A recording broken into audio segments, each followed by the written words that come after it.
Assalamualaikum warahmatullahi wabarakatuh. Alhamdulillah, hari ini kita kembali lagi di pelajaran Ibu. Hari ini kita akan melanjutkan pembelajaran pada pelajaran fikih di madrasah. Sekarang kita memasuki bab 2, yaitu tentang bersuci dari najis dan hadas. Tapi pada pertemuan satu ini kita akan membahas tentang bersuci dari najis. Baik, sebelum itu mari kita berdoa terlebih dahulu. Bismillahirrahmanirrahim. Raditu billahi robba wa bil islami dina wa bi muhammadin nabiyya wa rasulah. Rabbi zidni ilma warzuqni fahma. Amin ya rabbal alamin. Sebelum memulai pembelajaran, Ibu Guru akan membacakan tujuan pembelajaran pada materi hari ini. Yang pertama, menunjukkan keimanan kepada Allah sebagai Al-Qudus atau Zat yang Maha Suci, merupakan Zat yang mencintai kebersihan dan kesucian.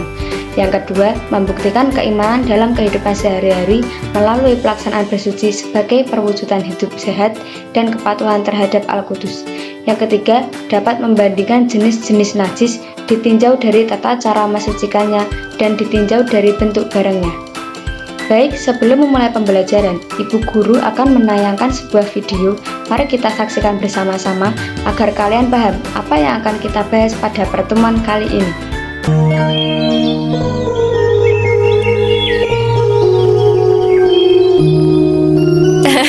Mukamu seperti monyet, Mut. Lucu. Umar, jangan ngatain gitu dong. Tapi sepertinya bau kotoran kerbau ya. Iya ya, bau. Ini bukan kotoran kerbau, ini cuma lumpur tahu. Ayo marah, ayo.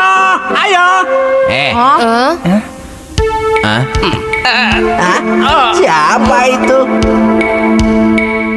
Ih, takut deh. Sepertinya kita harus lari deh. Orang ini panas banget gitu loh buat kita. Iya ya, ayo kita lari. Ih, takut deh. Assalamualaikum anak-anak. Dan apa kalian? Mahmud, ada apa dengan mukamu? Dia tadi terjatuh ya. Iya, Paman. Allahu Akbar, Allahu Akbar, Allahu Akbar. Alhamdulillah, sudah zuhur. Anak-anak, ayo kita sholat. Tapi ya, Mahmud kan kena lumpur, badannya masih kotor. Tidak apa-apa, Min. Lumpur itu bukan benda yang najis. Najis itu apa, Paman? Jadi yang pertama, Ibu Guru akan menjelaskan tentang pengertian najis. Menurut bahasa, najis berasal dari bahasa Arab yaitu an-najzu atau an-najisu, yang berarti kotor atau menjijikkan, tidak bersih dan tidak suci, baik yang bersifat hisiah maupun maknawiyah. Najis yang bersifat hisiah atau maknawiyah itu apa, Bu Guru? Baik, najis yang bersifat hisiah adalah najis yang terlihat oleh mata dan dirasa oleh panca indera seperti jilatan anjing, kotoran manusia atau hewan, kencing, darah haid atau nifas. Najis yang bersifat maknawiyah adalah najis yang menodai akidah sehingga tidak dapat dilihat oleh manusia seperti syirik, kufur, keluar dari Islam, dan menyekutukan Allah. Menurut istilah, najis bisa diartikan suatu benda yang mengotori pakaian atau benda kita yang menghalangi sahnya ibadah kita kepada Allah. Dan menurut ilmu fikih, merupakan benda yang haram disentuh secara mutlak kecuali dalam keadaan darurat. Keadaan darurat itu seperti apa, Bu? Keadaan darurat itu keadaan di mana kita terpaksa untuk menyentuhnya. Kalau tidak menyentuhnya, akan terjadi hal-hal yang berbahaya. Contoh, dalam keadaan darurat, ketika kita melewati jalan, lalu kita melihat sebuah anjing yang tertabrak. Nah, dalam keadaan seperti itu, kita boleh menyelamatkannya. Jika tidak diselamatkan, mungkin anjing itu akan cacat ataupun mati. Nah, dalam keadaan darurat seperti itu, kita boleh memegang anjing. Setelah kita selesai menolong anjing, maka kita tetap diwajibkan untuk bersuci dengan cara mandi besar, karena anjing itu termasuk dengan najis mughaladah dan harus dibersihkan apabila terkena najis. Najis harus dibersihkan karena menghalangi sahnya ibadah. Pembahasan yang kedua yaitu dasar-dasar hukum perintah bersuci, seperti yang tertera dalam surat Al-Mudaththir ayat 4, yaitu Bismillahirrahmanirrahim, wasiyabaka fatahhir. Artinya, dan pakaianmu bersihkanlah. Nah, anak-anak semuanya, ada juga nih dalil dalam hadis Nabi SAW. Ibu akan membacakan artinya saja ya. Artinya, apabila kamu datang ke tempat saudara-saudara kamu, hendaklah kamu perintah atau perbaiki kendaraan-kendaraan dan pakaian kamu, sehingga kamu menjadi perhatian di antara manusia. Karena Allah tidak suka perbuatan keji dan juga keadaan tidak teratur. Hadis riwayat Imam Ahmad, Imam Abu Dawud, Imam Al-Hakim Al-Baihaqi dari Sahal bin Hazaliyah. Nah, anak-anak, maksud dari hadis dan ayat tadi adalah jika kalian ingin berpergian atau bertamu, memakailah kendaraan yang bersih, pakaian yang bersih. Intinya, kalian harus tertata karena Allah tidak suka orang yang tidak rapi dan tidak bersih. Tapi beda lagi ya dengan orang yang tidak mempunyai uang atau tidak mampu untuk membeli baju. Baik, anak-anak semuanya, sekarang kita akan memasuki pembahasan yang ketiga, yaitu macam-macam najis dan tata cara toharoh atau bersuci. Yang pertama yaitu kita akan membahas tentang najis muhafafah atau najis ringan. Muhafafah adalah najis yang diringankan seperti air kencing bayi laki-laki dan perempuan yang belum pernah makan sesuatu kecuali ASI atau air susu ibu. Nah, di sini jika bayi hanya mengonsumsi air susu ibu atau ASI, maka air kencingnya masih termasuk pada najis muhafafah atau ringan. Tapi jika sudah dicampur dengan susu formula, maka tidak bisa dikatakan lagi najis muhafafah atau ringan. Dan cara mensucikan najis muhafafah tadi yaitu dengan memercikkan air ke bagian yang terkena najis sampai bersih. Dipercikkan saja tidak apa-apa, tapi jika ingin dibasuh atau diguyur juga tidak apa-apa. Baik, yang kedua yaitu najis mutawasitoh atau najis sedang, yaitu merupakan najis yang berada di tengah-tengah antara muhafafah dan mughaladoh, dan najis yang keluar dari kubul dan dubur manusia kecuali air mani. Contohnya seperti BAB, ompol, atau air kencing bayi yang sudah minum susu formula. Nah, najis mutawasitoh itu ada najis ainiyah, kemudian ada najis hukmiyah. Nah, najis ainiyah dan najis hukmiyah itu apa, Bu?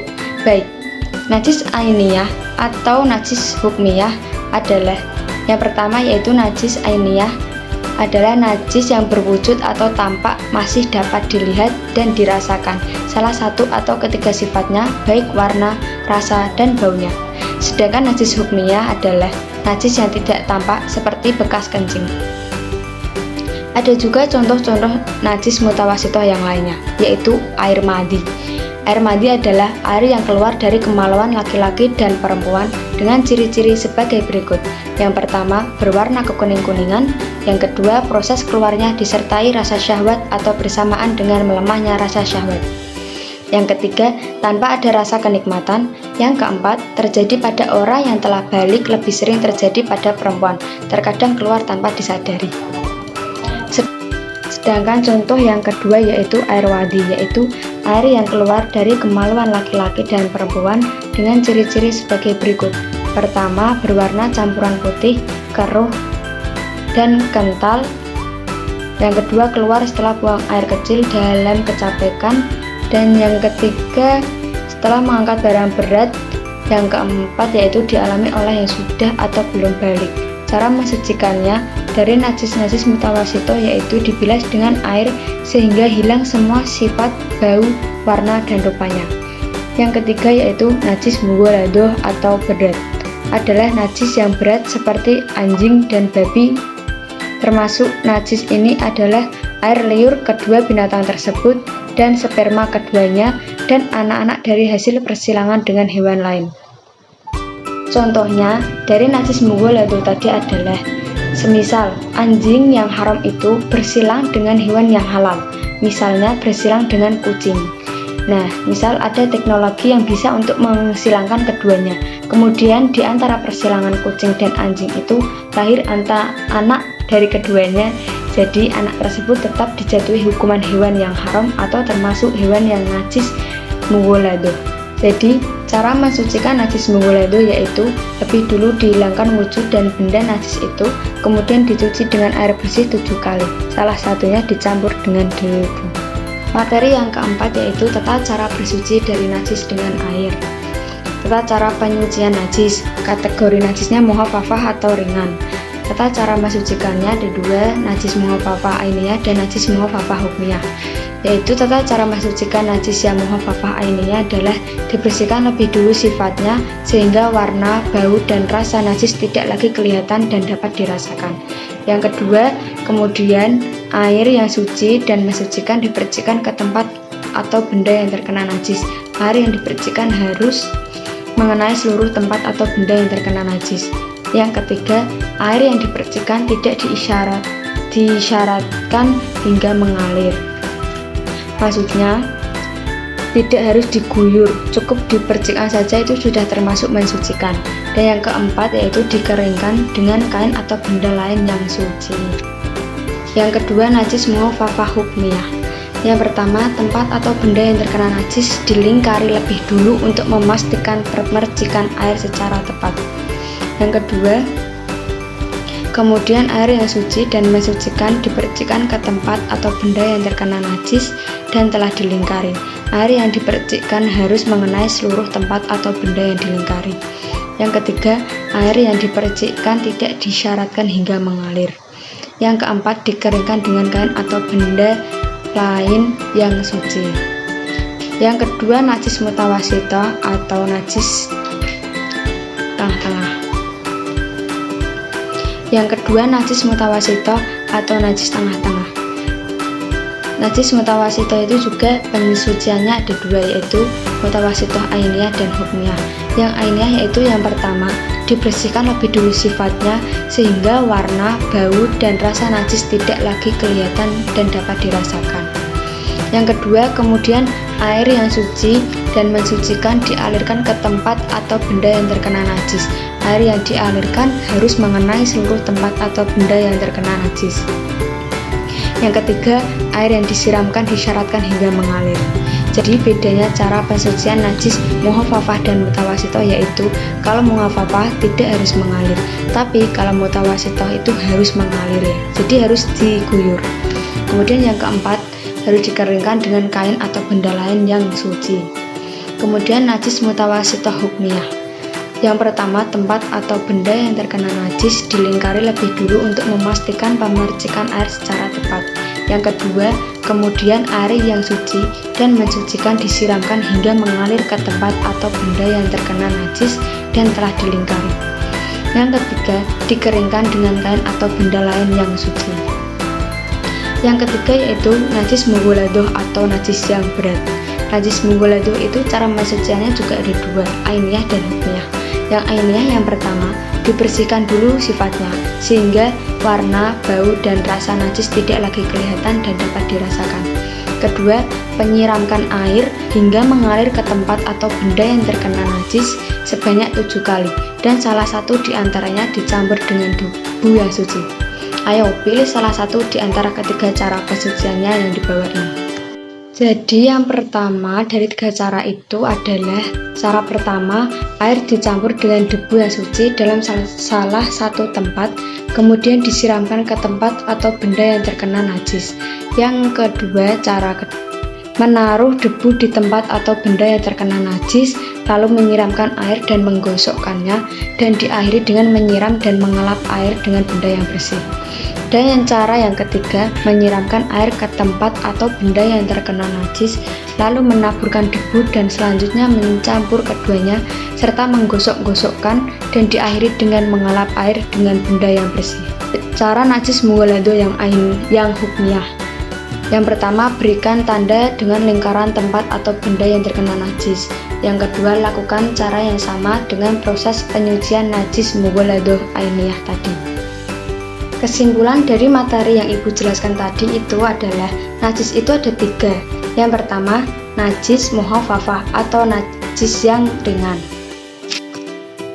Cara mensucikannya cukup dipercikkan air ke dalam najis yang sudah dilingkari, kemudian dikeringkan dengan kain yang suci sampai hilang bau dan wujud najisnya. Dan yang kedua, najis mutawasito atau najis sedang. Cara mensucikannya, dibasuh air kemudian dikeringkan dengan kain yang suci sampai hilang bau dan wujud najisnya. Yang ketiga, najis mughaladoh atau najis yang berat.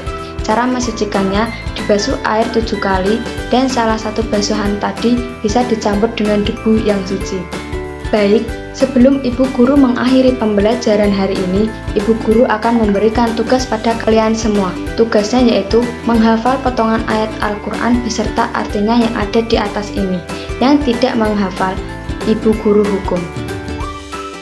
Baik, terima kasih atas waktunya dan mohon maaf apabila Ibu Guru dalam mengajar ada kesalahan kata yang menyinggung kalian semua. Mari kita tutup pembelajaran hari ini dengan doa kafaratul majelis. Bismillahirrahmanirrahim. Subhanakallahumma wa bihamdika asyhadu an la ilaha illa anta astaghfiruka wa atubu ilaik. Wabillahi taufiq wal hidayah. Wassalamualaikum warahmatullahi wabarakatuh.